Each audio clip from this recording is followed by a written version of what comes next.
Hello dears, ഞാനിപ്പോൾ നിൽക്കുന്നത് എടപ്പള്ളിയിലുള്ള നാരായണീയം ആര്യ ആയുർവേദം ക്ലിനിക്കിലാണ്.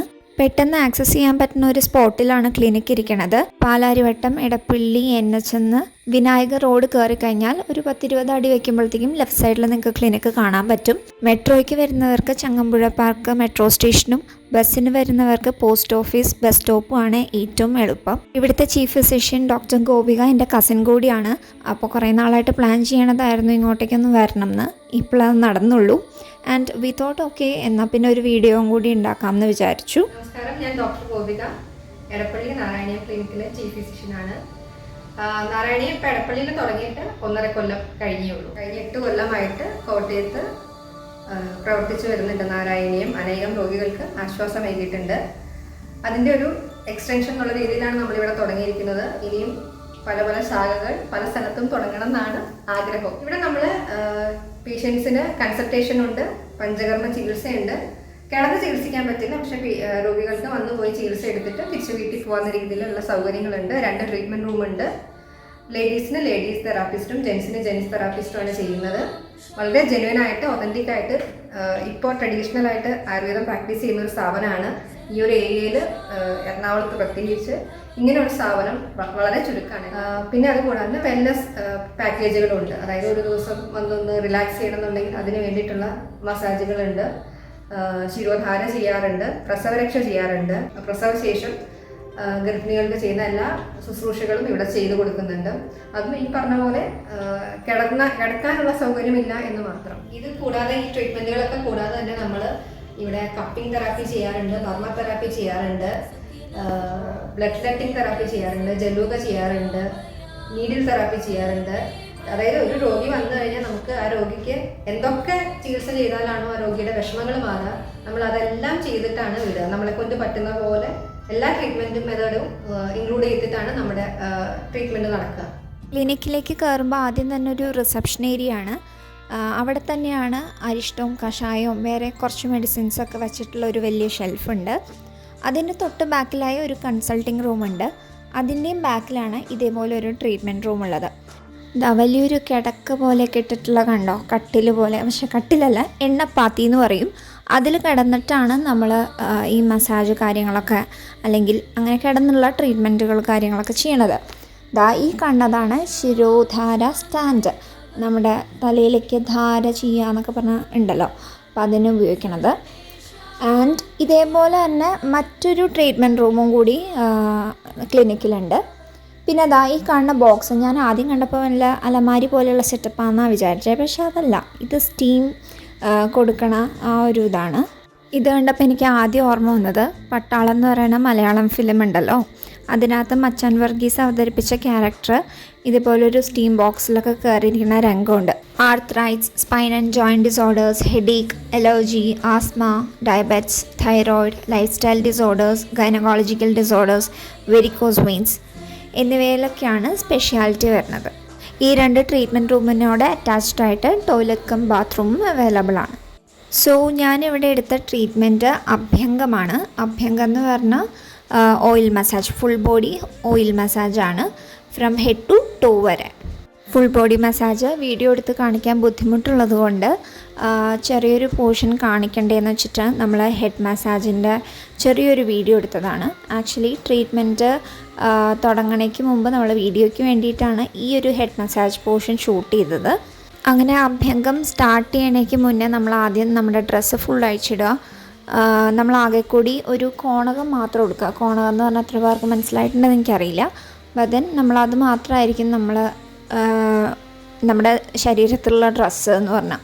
അപ്പോൾ ഫസ്റ്റ് ഹെഡ് മസാജ് കഴിഞ്ഞ് കഴിഞ്ഞാൽ പിന്നെ ഓരോ ബോഡി പാർട്സായിട്ട് നമ്മുടെ മസാജ് കാര്യങ്ങളാണ് വരിക.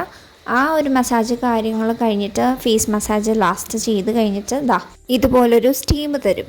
ടോട്ടൽ ഒരു 1 hour പ്രൊസീജിയർ ആയിരുന്നു ഉണ്ടായിരുന്നത് അഭ്യംഗം.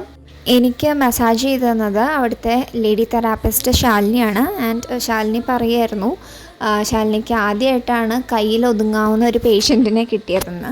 അങ്ങനെ ആഫ്റ്റർ അഭ്യംഗം ഞാൻ നല്ലൊരു കുളി പാസ്സാക്കി. തോർത്തും ആയുർവേദിക് സോപ്പും ഒരു മൈൽഡ് ഷാമ്പൂ ഒക്കെ ഇവിടുന്ന് തന്നെ തന്നിരുന്നു. ഒരു ലാസ്റ്റ് സ്റ്റെപ്പ് എന്നോണം രാസ്നാദിപ്പൊടി നമ്മുടെ നെറുകയിൽ തിരുമ്മി തരും കുളി കഴിഞ്ഞിട്ട്. എനിക്ക് നല്ലൊരു എക്സ്പീരിയൻസ് ആയിരുന്നു and I felt more relaxed and refreshed.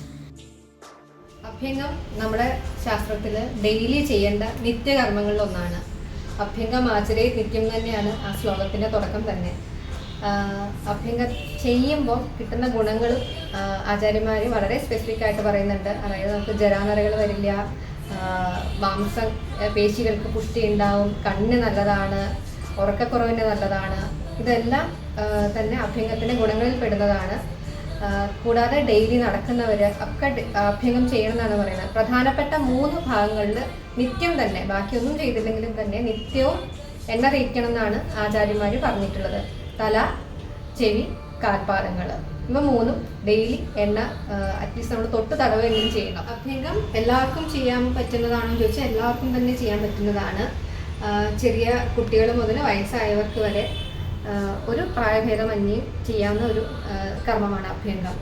അത് നമുക്ക് ശ്രദ്ധിക്കാനുള്ളത് എന്ന് പറഞ്ഞു കഴിഞ്ഞാൽ നമ്മൾ എടുക്കുന്ന എണ്ണകൾ, ചൂസ് ചെയ്യുന്ന എണ്ണകൾ അവനവൻ്റെ ദേഹത്തിനും അവനവൻ്റെ പ്രകൃതിക്കും കാലാവസ്ഥയ്ക്കും അനുസരിച്ച് യോജിച്ചതാണോ എന്ന് നമ്മൾ ഒരു ഡോക്ടറെ കൺസൾട്ട് ചെയ്തിട്ട് തീരുമാനിക്കുക. എല്ലാ എണ്ണയും എല്ലാവർക്കും സ്യൂട്ട് ആവണമെന്നില്ല. പിന്നെ അതുപോലെ തന്നെ ഇവിടെ പൊതുവെ കണ്ടുവരുന്ന ഒരു പ്രവണതയാണ് നല്ല വേദനയുള്ളപ്പോൾ, നീരൊക്കെ ഉള്ളപ്പോൾ എണ്ണ തേച്ച് കുഴമ്പ് തേച്ചൊക്കെ ഒന്ന് കുളിച്ചാൽ ഉഷാറാവും എന്നുള്ളത്. അങ്ങനത്തെ ഒരു അവസ്ഥയൊക്കെ വരുമ്പോൾ നമ്മൾ കഴിവതും എണ്ണ ഒഴിവാക്കുക. നീരിൻ്റെ മുകളിൽ എണ്ണ തേച്ച് കഴിഞ്ഞാൽ സാധാരണ രീതിയിൽ വേദന കൂടുതൽ തന്നെ ഉണ്ടാവാറുള്ളൂ. അപ്പോൾ അങ്ങനെയുള്ള അവസ്ഥകളിലൊക്കെ വരുമ്പോൾ നമ്മൾ എണ്ണ തേപ്പ് നിർത്തുക. ജലദോഷം, പനി, ചെവി വേദന, കണ്ണുവേദന, തൊണ്ടവേദന, അങ്ങനെയൊക്കെയുള്ള വേദനകൾ വരുമ്പോൾ അല്ലെങ്കിൽ പനിയൊക്കെ വരുമ്പോൾ എണ്ണ തേക്കുന്നത് നിഷിദ്ധമാണ്. പിന്നെ അഭ്യംഗം ചെയ്യുമ്പോൾ ശ്രദ്ധിക്കാനുള്ളത്, ഡയബറ്റീസുകാർ സ്ഥിരം തന്നെ അഭ്യംഗം ചെയ്യാൻ ശ്രമിക്കുക. കാരണം കുറേ കഴിയുമ്പം ഡയബറ്റീസ് കൺട്രോളിലല്ലാന്നുണ്ടെങ്കിൽ, കൺട്രോളിലാണെങ്കിൽ തന്നെയും ന്യൂറോപ്പതി പോലത്തുള്ള അവസ്ഥകളിലേക്ക് ചെല്ലാനുള്ള സാധ്യതകളുണ്ട്. അപ്പോൾ അവർ ഡെയിലി തന്നെ അവരുടെ കാലിലേക്കുള്ള രക്തയോട്ടം കൂട്ടാനും ഒക്കെ ആയിട്ട് ഒരു മസാജ് എടുക്കുന്നത് എപ്പോഴും നല്ലതാണ്. അവനെ കൊണ്ട് പറ്റുന്നില്ല എന്നുണ്ടെങ്കിൽ ഇതുപോലുള്ള സെൻ്ററുകളെ ആശ്രയിക്കാം. അല്ലെങ്കിൽ അവനെ കൊണ്ട് തന്നെ ചെയ്യുക. കാലിലേക്കും ഒക്കെയുള്ള ഒരു എണ്ണ തേച്ചൊന്ന് തടവുക. പിന്നെ വെരിക്കോസിന് ശ്രദ്ധിക്കാനുള്ളതെന്ന് പറഞ്ഞു കഴിഞ്ഞാൽ നമ്മൾ സാധാരണ താഴത്തേക്കാണ് തടവുക, വെരിക്കോസുകാർക്ക് മേലേക്ക് തടവുക. അപ്പോൾ അവരുടെ ആ ബ്ലഡ് സർക്കുലേഷൻ ബ്ലഡ് അവിടെ കെട്ടിക്കിടക്കാണ്ട് മുകളിലേക്കുള്ള ഹാർട്ടിലേക്ക് തിരിച്ച് പമ്പ് ചെയ്യാനുള്ള ഒരു ഒരു ശക്തി നമ്മൾ കൊടുക്കുമല്ലോ, തിരിച്ച് തടവിക്കൊണ്ടിരിക്കുക. സാധാരണ നമ്മളിവിടെ ട്രീറ്റ്മെൻറ്റിന് ലേഡീസിനാണ് സംശയങ്ങൾ ഒരുപാട് വരിക. പീരീഡ്സ് ടൈമിൽ ടേക്ക് ചെയ്യാൻ പറ്റുമോ എന്നൊക്കെ ഉള്ളത്. നമ്മൾ പീരീഡ്സിൻ്റെ സമയത്ത് ട്രീറ്റ്മെൻറ്റുകളൊന്നും തന്നെ ചെയ്യാറില്ല. അവർ പീരീഡ്സ് ബ്ലീഡിങ് എല്ലാം കഴിഞ്ഞിട്ട് ഫുൾ സ്റ്റോപ്പായിട്ട് നെക്സ്റ്റ് ഡേ മുതൽ വീണ്ടും സ്റ്റാർട്ട് ചെയ്യാനാണ് പറയാറ്. അഭ്യംഗം ചെയ്ത് കഴിഞ്ഞിട്ട് നമ്മൾ സ്റ്റീം ചെയ്യാറുണ്ട്.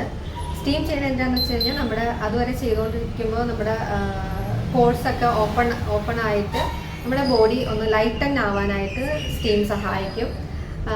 ട്രീറ്റ്മെൻറ്റുകൾ നമ്മൾ ആയുർവേദത്തിൽ പറയുമ്പോൾ അഭ്യംഗം, സ്വേദനം എന്ന് പറയുന്നത് രണ്ടും പഞ്ചകർമ്മ തെറാപ്പിയുടെ പൂർവ്വകർമ്മങ്ങളാണ്. അതായത് നമ്മളിപ്പോൾ ഒരു ഓപ്പറേഷന് പോകുമ്പം കീറി മുറിക്കുന്നതാണല്ലോ ഓപ്പറേഷൻ. അതിന് മുമ്പ് നമ്മൾ നമ്മുടെ ബോഡിയെ പ്രിപ്പയർ ചെയ്യുന്നൊരു ഇതുണ്ടല്ലോ, അതാണ് ഈ അഭ്യംഗമാണെങ്കിലും സ്വേദനാണ്. സ്റ്റീം എന്ന് പറയുന്നത് ഒരു സ്വേദന ക്രിയയാണ്, നമ്മളെ വേർപ്പിക്കുന്ന ക്രിയയാണ്. അപ്പോൾ അതൊരു പൂർവ്വകർമ്മമാണ്. മെയിൻ പ്രൊസീജിയറിന് മുമ്പായിട്ട് നമ്മൾ ചെയ്യുന്നത്. അതിനെ നമ്മൾ പഞ്ചകർമ്മം എന്ന് പറഞ്ഞിപ്പോൾ പലരും ഒരു കിഴിയൊക്കെ പിടിക്കുന്നതൊക്കെ പഞ്ചകർമ്മമായിട്ടാണ് എല്ലാവരും വ്യാഖ്യാനിക്കുന്നത്. പക്ഷെ അതല്ല, പഞ്ചകർമ്മങ്ങൾ വേറെ തന്നെ ആയിട്ടുള്ള ആയുർവേദത്തിൻ്റെ മെയിൻ ക്രിയകളാണ്. അതായത് ഒരു രോഗത്തെ നിശേഷം ശരീരത്തിൽ നിന്ന് മാറ്റാനുള്ള 5 ക്രിയകളാണ് ഈ പഞ്ചകർമ്മങ്ങൾ. നിങ്ങൾ കൺസൾട്ടേഷൻ അല്ലാതെ ട്രീറ്റ്മെൻറ്റ് ഉദ്ദേശിച്ചിട്ടാണ് ക്ലിനിക്കിലേക്ക് വരണമെങ്കിൽ മാക്സിമം ക്ലിനിക്കിലേക്ക് വിളിച്ച് അന്വേഷിച്ചിട്ട് തന്നെ വരിക. ഇനി വരാൻ പോകുന്നത് കർക്കിടക മാസമാണ്. നമ്മൾ മലയാളികൾക്ക് വളരെ പ്രാധാന്യമുള്ളൊരു മാസമാണ്. രാമായണ മാസം ആചരിക്കുന്നുണ്ട്. അതുപോലെ തന്നെ ആരോഗ്യം സംരക്ഷിക്കുന്നതിന് വേണ്ടി കർക്കിടക ചികിത്സ നോക്കാറുണ്ട്. കർക്കിടക ചികിത്സ എന്തിനാന്ന് ചോദിച്ചു കഴിഞ്ഞാൽ പൊതുവേ മഴക്കാലത്ത് നമ്മുടെ വേദനകളൊക്കെ കൂടുന്ന സമയമാണ്. ആരോഗ്യം കുറച്ച് ക്ഷയിച്ചിരിക്കുന്ന സമയമാണ്. നമ്മൾ വിശപ്പൊക്കെ ആണെങ്കിലും ഒന്ന് ഡിമ്മായിരിക്കും. അപ്പം അതിനെയൊക്കെ ഒന്ന് നേരെയാക്കാനായിട്ടാണ് പണ്ട് കർക്കിടക ചികിത്സ തുടർന്നു ചെയ്തുകൊണ്ടിരുന്നതും ഇപ്പോൾ തുടരുന്നതും. ഒരു പ്രിവെൻറ്റീവായിട്ട് നമുക്ക് ഈ കർക്കിടക ചികിത്സ നോക്കാം. കാരണം വർഷത്തിൽ ഒരിക്കലെങ്കിലും നമുക്ക് നമ്മുടെ ആരോഗ്യത്തിന് വേണ്ടിയിട്ട് കുറച്ച് സമയവും സാമ്പത്തികമൊക്കെ ഒന്ന് മാറ്റി വയ്ക്കുന്നത് കൊണ്ട് തെറ്റില്ല എന്നാണ് എൻ്റെ അഭിപ്രായം. ശരീരത്തിൻ്റെയും മനസ്സിൻ്റെ ആരോഗ്യം അത്രയും പ്രധാനപ്പെട്ടത് തന്നെയാണ്. അപ്പോൾ ഈ ഒരു അവസരത്തിൽ എല്ലാവരും ആരോഗ്യവാന്മാരും ആരോഗ്യവതികളായിട്ടും ഇരിക്കട്ടെ എന്ന് പ്രാർത്ഥിക്കുന്നു. അപ്പോൾ ഇത്രയേ ഉള്ളൂ ഈ വീഡിയോ. Take care. ബൈ.